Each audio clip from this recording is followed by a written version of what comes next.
Всем привет, дорогие друзья, дорогие подруги, здрасте. Почти бритье. В этом видео я хотел бы с вами подвести итоги по новинке от Яков, потому что вышли кое-какие новые подробности и хотелось бы сразу за одним с вами вместе это обсудить. Ну и понять, как себя это новое изделие от компании будет позиционировать на рынке. Кому оно конкурент, кому не конкурент и вообще какую нишу зайдет. Вот на эту тему хотелось бы пофантазировать. Ну и плюс ко всему, под последним видео, когда я сказал, что с удовольствием отдам барсука в хорошие руки, было больше, чем 5 человек, поэтому помазок не уйдет первому, кто написал комментарий, а мы его разыграем человеку, который заберет этот помазок. За одним отправлю еще и пару пробников дежавюхи. Ну так, чтобы 2 раза с дивана не вставать и чтобы человеку было приятно. Кто же его заберет? Давайте не будем откладывать. Вот прямо сейчас с Лизонейром и разыграем. Пошли смотреть, кто его забирает.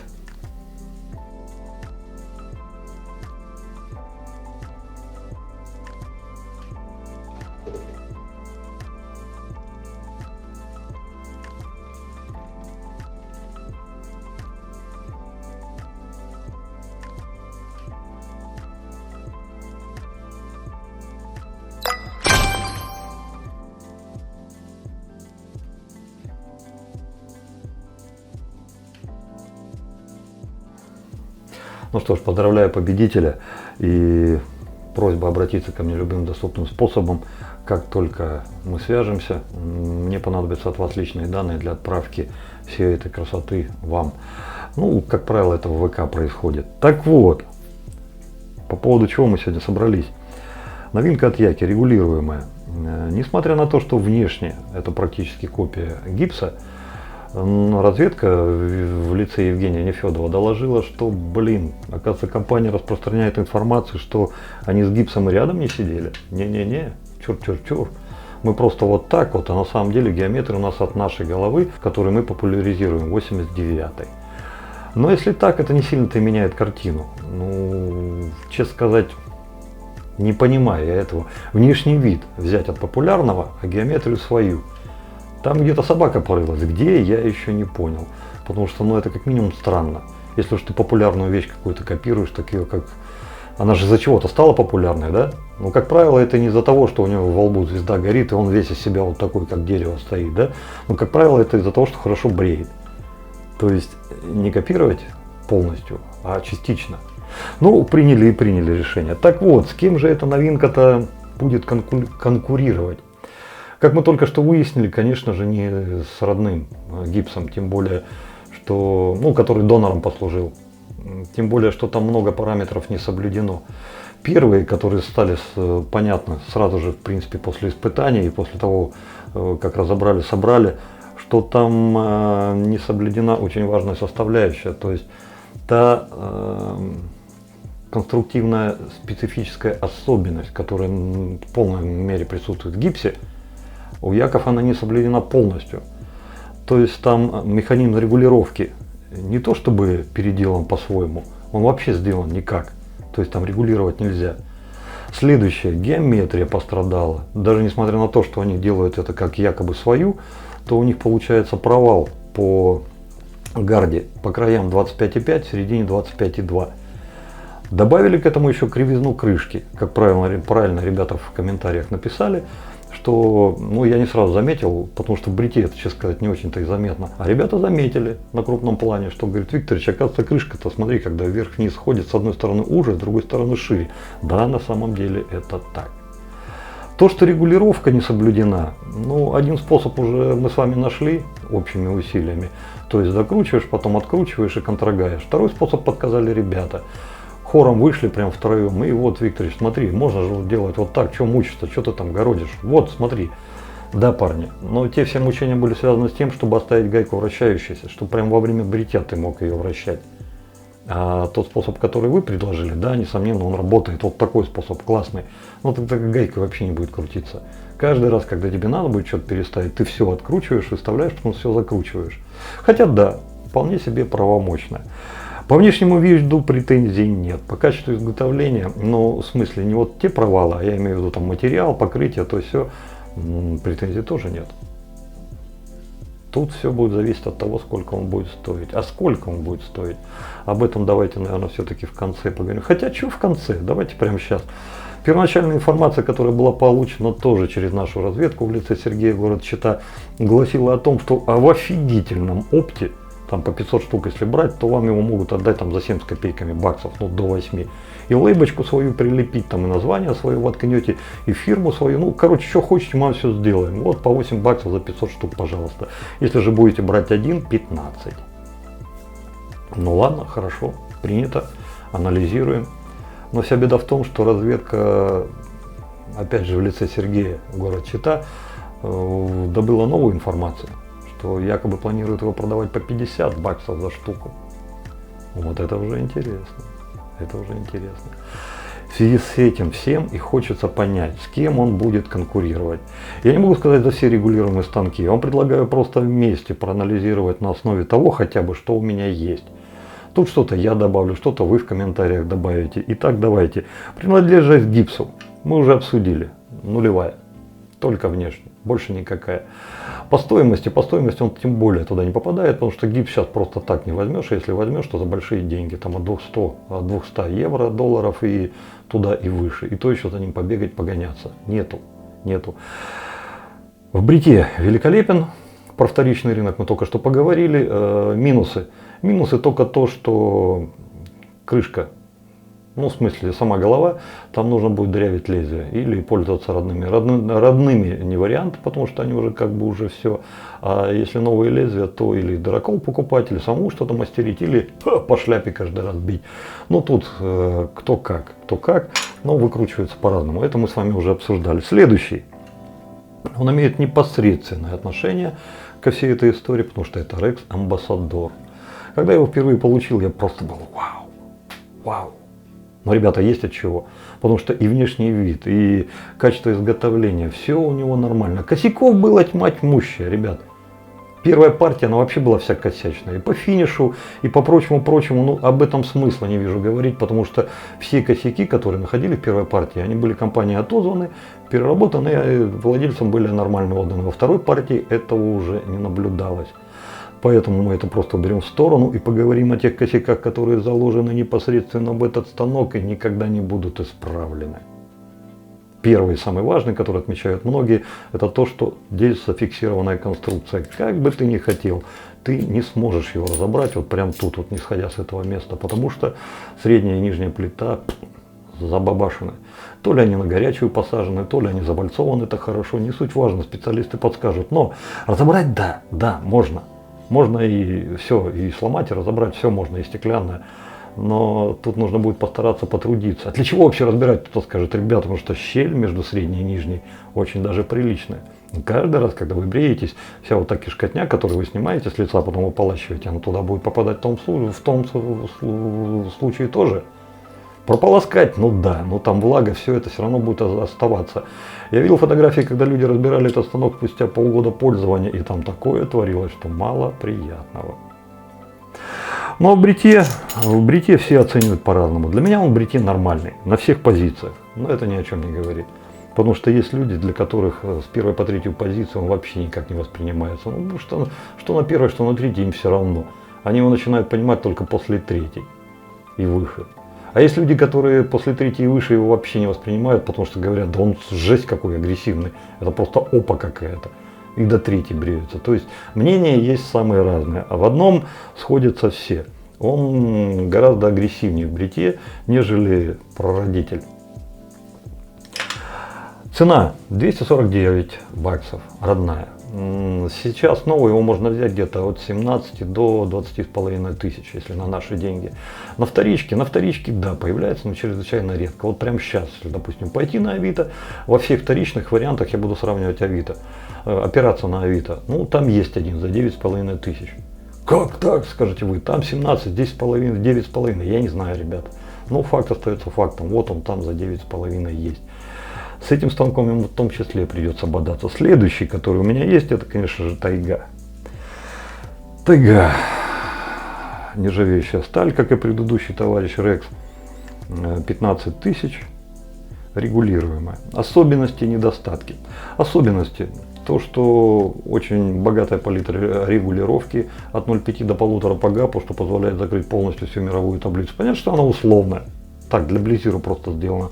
Но, тем не менее, перекрывает вот такое вот количество станков, начиная от физера SDS-2 и заканчивая 41-й головой, и даже еще туда выше заходит.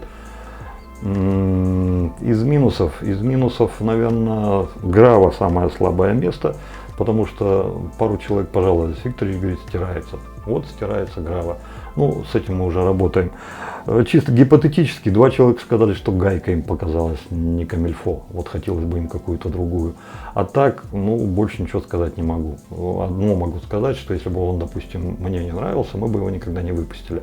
А свое отношение к этому станку, насколько он хорош или плох, ну, если есть у кого-то, вот, кто смотрит это видео, ребята, ну, выйдите в комментариях, напишите, пожалуйста, как он вам, чтобы вы могли так вот описать. На вторичке засветился 4 раза из сотенной партии. 2 раза у нас в России и 2 раза за бугром. И в том и в другом случае смели со вторички моментально. Больше их не осталось. Сейчас бегают, ищут, найти не могут, ждут, когда выйдет следующая партия. Но тем не менее на вторичке они были. Следующий. Меркур Прогресс. Меркур Прогресс, ну, с моей точки зрения, это уже давным-давно классика. Это давным-давно уже корифей, который сидит на своих лаврах заслуженно, свесил ножки, болтает, потому что этот станок поставил на крыло не одно поколение вайтшейверов. Я так думаю, хотел бы, по крайней мере, так думать. Стоит, ну, стоит достаточно немного. Новый можно где-то взять, начиная от 4000. На вторичке, да, есть немного, но все же есть. Там он начинается от 3500. В некоторых случаях даже смысла не суваться за рубеж покупать, потому что цена что там примерно одинаковая. Это будет касаться и следующего персонажа, который у нас пойдет. Станок великолепен.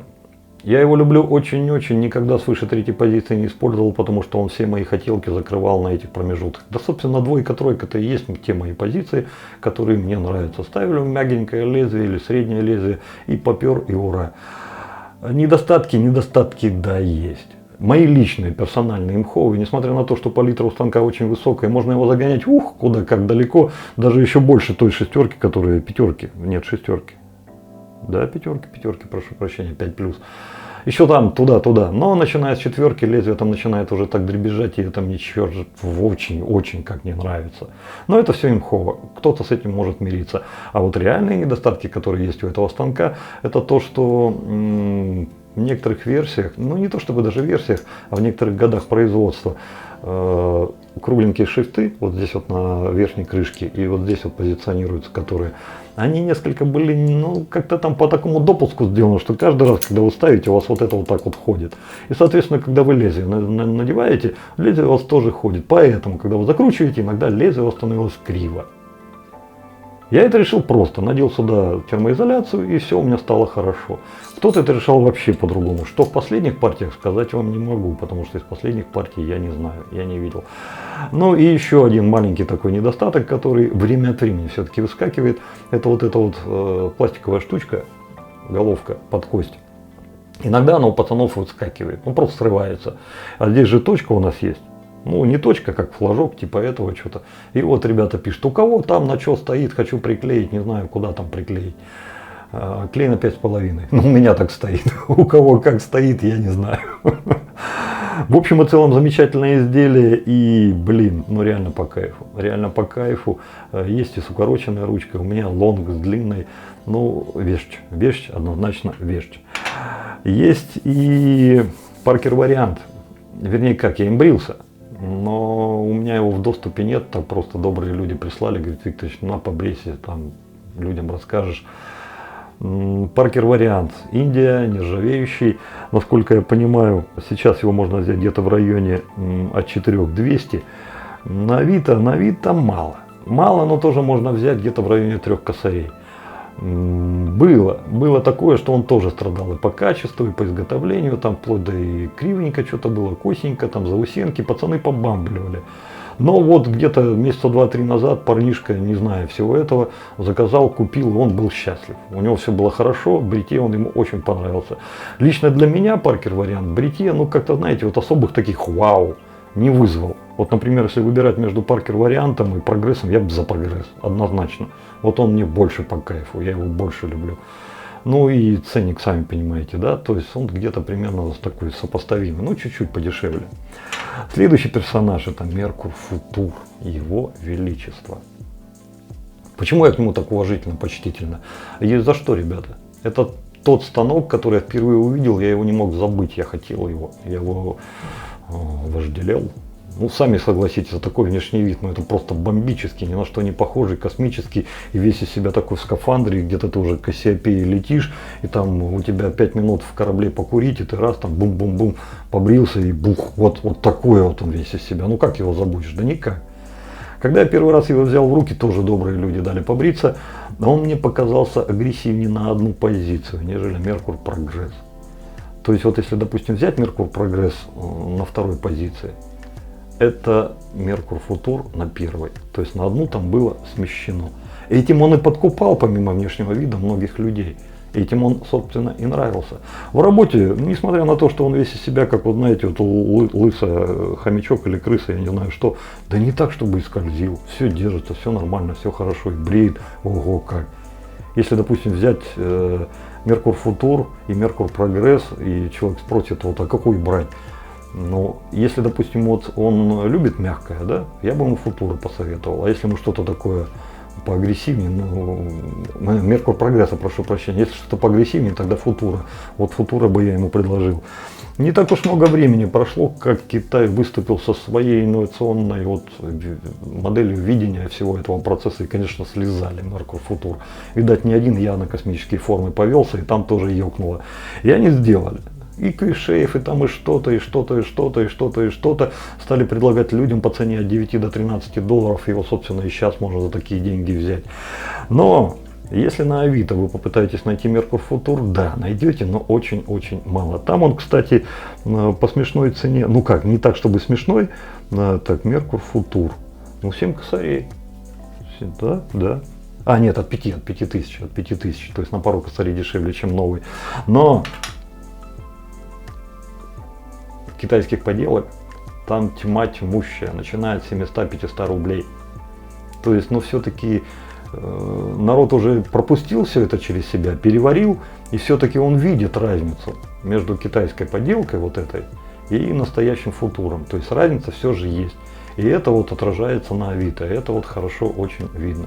Ну, правда, падение цены у Футура заметно больше, нежели у Куйшеева, ну, у китайских поделок. Ну, ребят, нужно же понимать, что если он стоит, допустим, 13 баксов, да, и ну куда там еще скидывать? Что его за 400 рублей, за 300 рублей продавать? Ну, то есть вот тут это тоже надо учитывать. Ну и последний станок, о котором я хотел бы сказать, это, наверное, еще одна пуля на вылет, которая в свое время меня сразила на повал. Это жилетовские дела. Слим, Фэтбой и же с ними. Вот все вот эти товарищи. Лично для меня в бритье не понравился ни тот, ни другой. Потому что для меня они несколько, ну не то чтобы агрессивны, они ну, не так, чтобы как-то лояльны. Ну, и стервозностью не назовешь. Они резкие в бритье для меня, понимаете? Вот, то есть вот при одном и том же ходе, допустим, вот как я этим снял щетину и каким-то другим, тем же Футуром, к примеру, или там тайгой, или гипсом, они, вот этот гораздо резче. Может быть, я лезвие не подобрал, не успел подобрать, может быть, я какой-то подход не нашел, может быть, как-то его там держать по-особенному надо, как-то вот так вот стать. Ну, я вот не знаю. Но это не отменяет того факта, что у этого станка до чертиков поклонников.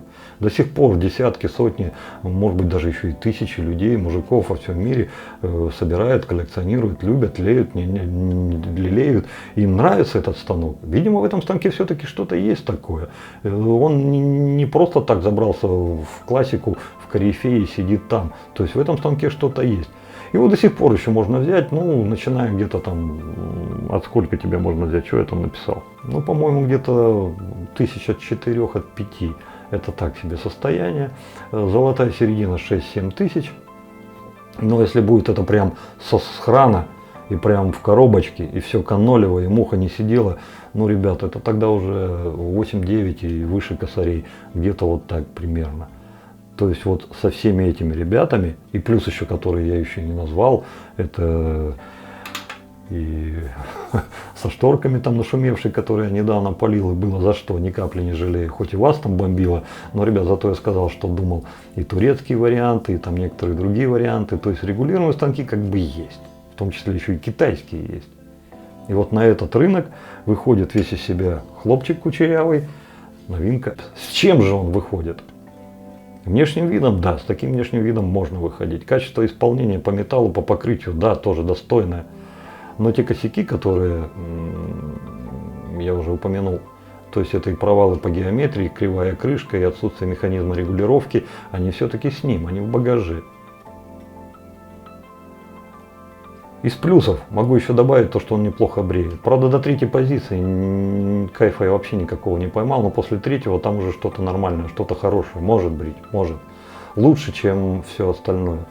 Хоть ребята там и говорят, что это копия 89-й, ихней же, то, что они выпускают. Но все-таки это лучше бреет, чем то, что они делают сейчас. Вот со всеми его плюсами и минусами. Если бы он стоил, к примеру, как ребята правильно писали, вразумительные, там 15, 20, 25 баксов. В этом станке, даже если они не переделывали бы ничего, его бы народ воспринял. Воспринял, я думаю, стал бы брать. Вот это вот мое вот такое вот имховое мнение. Если и не к душе бы пришелся, то выступил бы или донором, или конструктором Лего. Из двух всегда можно один собрать. Что-то вот такое. Ну, им бы игрались, доводили бы до ума и делали бы то, чего не сделала компания изначально. Нормальный, классный станок. 15 баксов. Если они со всем этим багажом сейчас вот влупят те самые 50, не переделывая ничего, им хую, что продажи не только резко упадут, но и даже те, кто купит. Коллекционеры оставят, остальные на Авито побегут. Хотя это будет глупая затея, потому что на Авито его брать никто не будет. За сколько они его там продадут на Авито? Да, ну, кто-то один, два, три, может быть, вот с такими глазами, не зная, не слыша ничего, на вид поведутся, возьмут, а потом распознают, что это такое. Да фиг его на Авито будут брать. Другая сторона. Это пилотный проект. Они сейчас все это перерабатывают, доводят до ума. И вот тогда, если они будут продавать по 50 баксов, ну тогда это опа. Опа для многих. Это будет очень интересное приобретение. Это будет очень интересный станок. Ну, при условии, конечно, что они уберут все те недостатки, которые он сейчас вот успел себе насобирать. Как это будет, как поведет себя компания, я пока сказать не могу, но от всей души надеюсь, что они все-таки пересмотрят, они все-таки сделают этот станок лучше. Хотя трудно сейчас заранее что-то говорить, потому что я не раз и не два обращался к якам, говорил, а вот если сделать так, а если сделать так, если сделать так. У них какой-то свой менталитет, у них свое какое-то видение. Это еще до всей этой истории. И, как правило, это все уходит вода в песок. Ты приходишь к ним, говоришь, вот смотрите, ребята, а можно вот делать вот так, вот так, вот так, вот так. Они говорят, да, конечно, хорошо, смотри, а у нас есть вот это, вот это, вот это, давай вот так вот сделаем. То есть им про новое что-то, они это новое на свое старое, и они, как, знаете, вот как, не то чтобы как собака на сене, а вот им так не хочется менять, что у них уже есть, во что они бабки вбухали. И они вот это вот все просто как-то приукрашивают, здесь ленточку привязали, здесь вот точечку поставили, здесь покрасили, и то же самое старое, на тебе, пожалуйста. Вот это они с легкостью. А что-то вот взять и прям коренным образом, вот тут, блин, тут как минимум американец нужен, чтобы он прислал им чертежи. И вот, нате, делайте. И то еще криво получилось. Вот такое вот видение процесса. Посмотрим. Доработки будут и 50 будет на ура. Доработок не будет. Блин, ну и я хотел бы просто посмотреть на тех людей, которые вот это будут покупать за 50 баксов. За 50 баксов уже отвечать надо. Потому что это попадет в нишу, ну футура, ну не футура, ну вот в эту какую-то нишу уже попадет. До лакшери версии, понятно, что это не дотянется, там в любом случае не будет. А вот если доработает, вот тогда это уже будет серьезный противник, с которым нужно будет считаться. Вот это я вам хотел сказать. На этом разрешите попрощаться. Добра, счастья, радости. Берегите себя, берегите своих близких. Дай вам Бог здоровья. Пускай у вас всегда все будет хорошо. Ну и все. Пока-пока. До новых встреч, победитель. Не забудь обратиться. Ну все. Пока.